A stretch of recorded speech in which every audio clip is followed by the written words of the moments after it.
Akhirnya Umar jenius, cerdas. Gimana caranya bacaan tetap panjang, sama dengan bacaan Nabi. Tapi tidak keluar dari ketentuan Nabi. Maka dipadukanlah rumus ini dengan rumus yang pertama dari Ibnu Umar.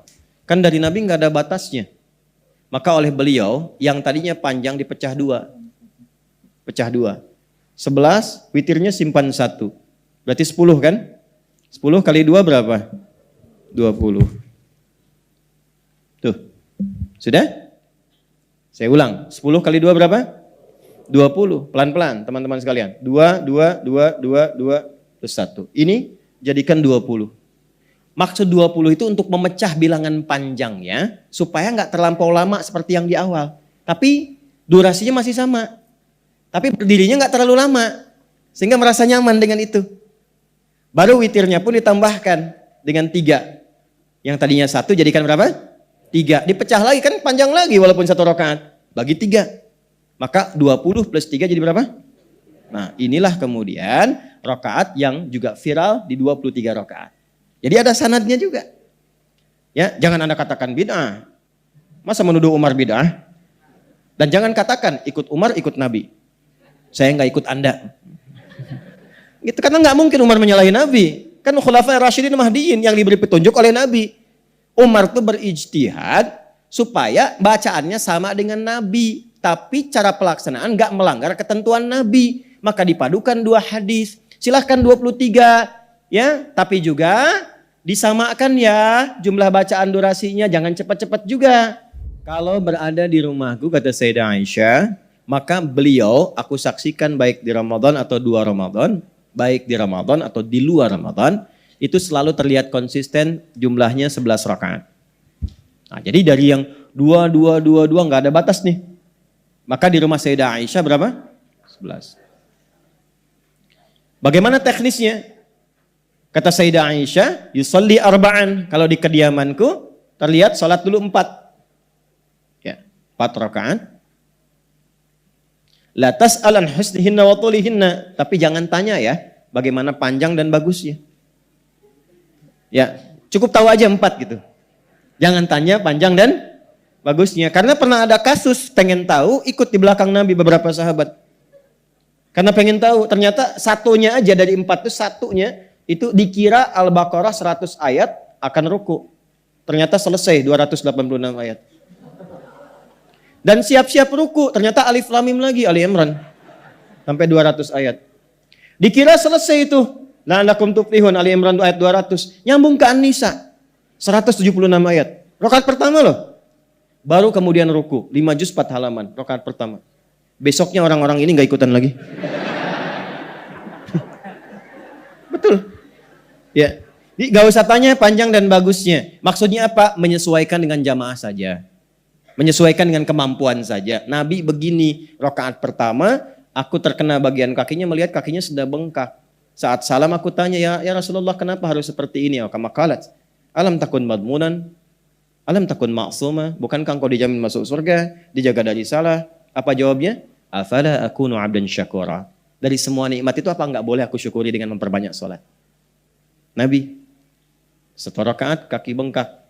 Anda, saya, kita, rakaat pertama mata bengkak. Ya. Dah? Baik. La tas'al an husnihinna wa tulihinna. Semampu kita, tapi yang nyaman, yang enak, yang tenang. Teruskan. Thumma yusalli arba'an. Kemudian salat lagi 4. La tas'al an tulihinna wa husnihinna. Jangan tanya lagi panjang dan bagusnya. Thumma yusalli 3. Baru 3 rakaat. 4 tambah 4 tambah 3 berapa? 11. Sudah ya? Ini. Nah, sementara di rumah Sayyidah Maimunah, ketika Ibnu Abbas radhiyallahu taala anhuma menginap di rumah beliau ini karena ingin melihat kebiasaan bangun tidurnya Nabi di malam hari. Baik, itu nanti didokumentasikan dengan sempurna oleh Abu Daud. Nama aslinya Sulaiman dari Sijistan, dikenal Sulaiman As-Sijistani. Hafal banyak hadis sampai lunak lisannya melunakkan hadis. Ditanya apa aja jawab. Hadis ini, hadis itu, ini sahih, ini dhaif. Sampai dikomentari oleh para ulama termasuk Ibnu Qayyim Al-Jauziyah berkata, kalau ada Nabi Daud bisa melunakkan besi dengan tangannya, ini Abu Daud melunakkan hadis dengan lisannya. Ya, ada yang menyebutkan kunyah, ada yang menyebutkan kisah tadi. Maka dikenallah dengan Abu Daud punya kitab namanya Sunan. Sunan itu kitab hadis yang disusun berdasarkan riwayat fikih. Ya, berdasarkan urutan fikih. Makanya dibuka dengan taharah, wudu, salat. Kalau ini Jami' Al-Bukhari, temanya umum. Kembali nomor hadis 1367. Kata Ibnu Abbas radhiyallahu taala anhuma, atau kama qala kana an-nabiy sallallahu alaihi wasallam, adalah kebiasaan Nabi sallallahu alaihi wasallam, idza staiqadha min naumihi, kalau bangun dari tidurnya, fajalasa, maka beliau duduk terlebih dahulu, duduk. Famasaha biyadihi min athari naumih, kemudian beliau menggunakan tangan yang bersihnya untuk menghilangkan bekas kantuknya. Hilangkan bekas kantuk. Jadi tidak langsung baca doa. Ya, karena kalau Anda baru bangun, duduk langsung baca doa, itu apa bahasa Koreanya tuh? Nundutan. Ya, masih ada bekas-bekas kantuk terbawa tuh, masih begini. Nah, sehingga bacaan doa itu tidak meresap kepada jiwa. Kadang bangunnya jam 3, tapi setelah sadar 4:30, kan? Ada efek ngantuk kan? Maka hilangkan dulu. Dan dengan bagian tangan yang diduga bersih. Karena nanti ada hadis lain, kalau Anda bangun dari tidur, kan, merasa tangannya pernah menjelajah ke titik yang tidak Anda ketahui, maka bersihkan dulu itu. Jelas? Kemudian setelah itu apa? Faqara khawatim surah Ali Imran, maka membaca 11 ayat terakhir surah Ali Imran. Dari ayat 190 sampai ayat 200. Itu panduan kehidupan. Baru nanti ditemukan di Jundub bin Junadah dan Mu'ad bin Jabal, doa bangun tidurnya. Alhamdulillahilladzi ahyana ba'dama amatana wa ilaihin nusyur. Teruskan hadisnya, thumma dhahaba ila syanin mu'allaqah, kemudian pergi ke tempat tertutup, fatawadda, untuk berwudu. Lalu balik, masuk ke musalla beliau, kata Ibnu Abbas, aku mengikuti dari belakang, aku di belakang Nabi. Maka ditariklah oleh Nabi ke depan, sehingga sejajar aku dengan Nabi. Izin, boleh berdiri? Ya. Jazakallahu khair. Tolong di belakang. Ini ya. Kurang lebih begini posisinya, lalu ditarik ke depan. Sehingga sejajar begini. Nah, ini dalil kebolehan sholat berjamaah bila satu imam satu makmum. Sejajar begini. Jelas? Laki-laki ya. Ini kebolehan. Jadi boleh dengan seperti ini posisinya bila.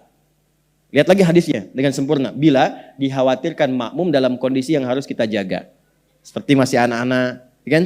Seperti dalam kondisi untuk berlatih, memberikan kenyamanan dan sebagainya.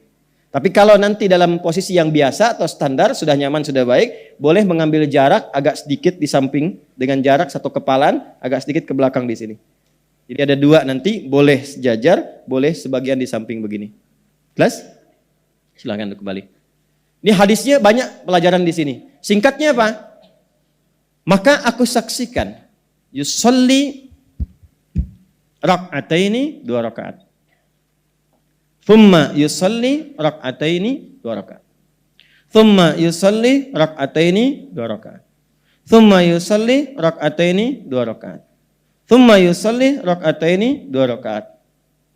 Fal yutir rak'atan wahidah, kemudian witir 1 rakaat.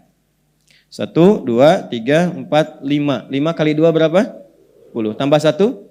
11. Jadi dikonfirmasi oleh Ibnu Abbas di rumah kediaman Sayyidah Maimunah radhiyallahu taala anha, jelas bukan di rumah Sayyidah Aisyah kan?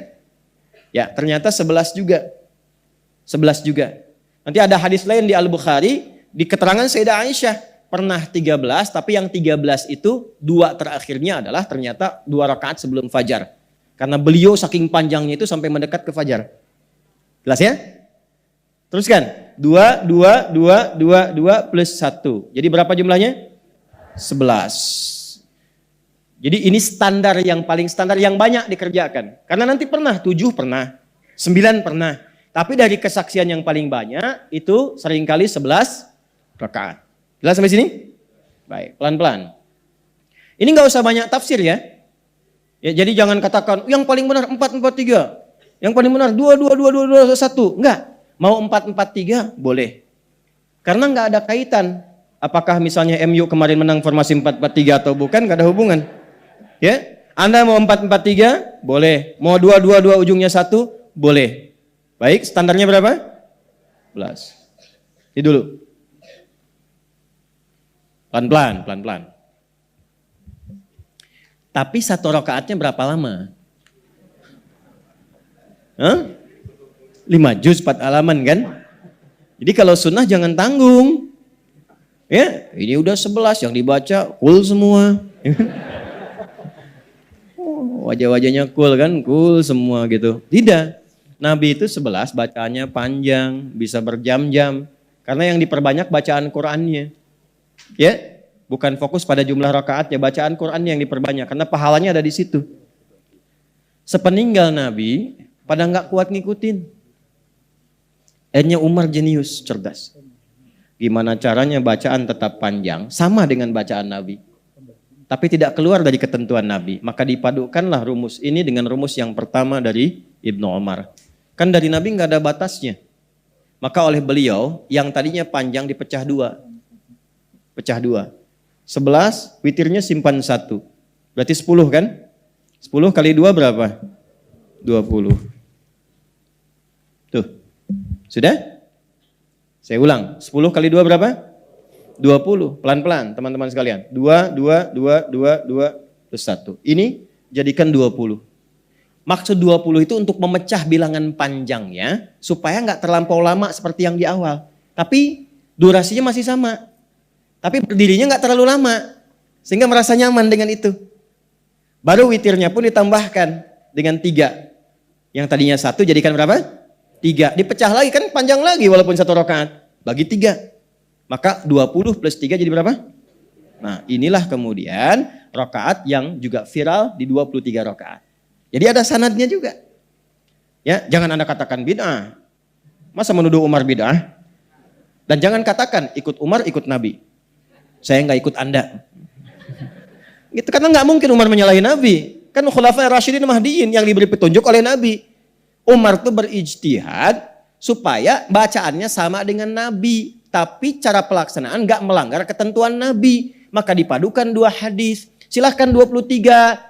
Ya, tapi juga disamakan ya jumlah bacaan durasinya. Jangan cepat-cepat juga. Makanya sangat agak aneh. Kalau ada yang 11 rakaat 1 jam, yang 23 5 menit. Assalamualaikum. Ya, itu sudah pasti berbeda dengan ketentuan hadis. Berbeda, spiritnya beda, motivasinya beda.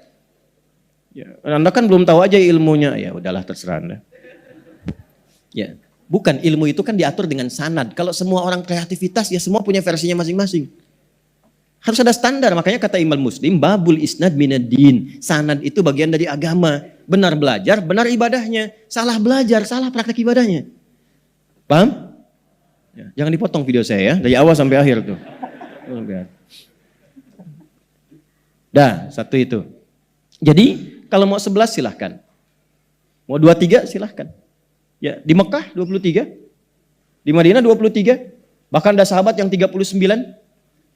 Tapi semangatnya apa? Mengikuti jejak Nabi. Ya, jadi jangan juga yang kemudian yang 11 pun banyak didiskon ayatnya. Saya masih ingat sampai sekarang, berbekas betul itu. 97 saya masuk pesantren di Garut. Itu Ramadan. Imamnya kakak kelas tingkat paling tinggi kelas 6. Tingkat paling tinggi, saya baru masuk kelas 1. Alam pertama. Bacanya 6 harokat lagi. 6 harokat yang Al-Fatihah itu. Ya, 6 harokat itu yang 3 detik ya. Bismillahirrahmanirrahim. Sudah sampai waladhdallin, selesai. Yasin. Waduh celaka saya bilang nih. Saya santri pertama datang, udah dapat Yasin. Tapi memang nikmat malam itu. Allahu Akbar. Jadi cuma Yasinnya aja, Yasin, Allahu Akbar. Maksud saya yang nggak begitu-gitu juga kali, gitu kan? Ya yang standar bacanya, yang enak-enak. Nyaman? Jelas? Oke. Jadi maksud saya, kalau sedang muncul Ramadan, jangan berdebat lagi. 23, 11, 11, 4, 4, 3, 2, 2, 1. Itu sudah usang, sudah selesai pembahasannya. Ramadan mengumpulkan pahala yang soleh, bukan memperbanyak dosa yang salah. Dan gak ada hubungan dengan ormas. Berapa tuh? 11. Muhammadiyah. 23 NU. Bapak kan NU kok 11? Diskon 60%. Allahu Akbar. Bismillah. Paham? Ya, alhamdulillah.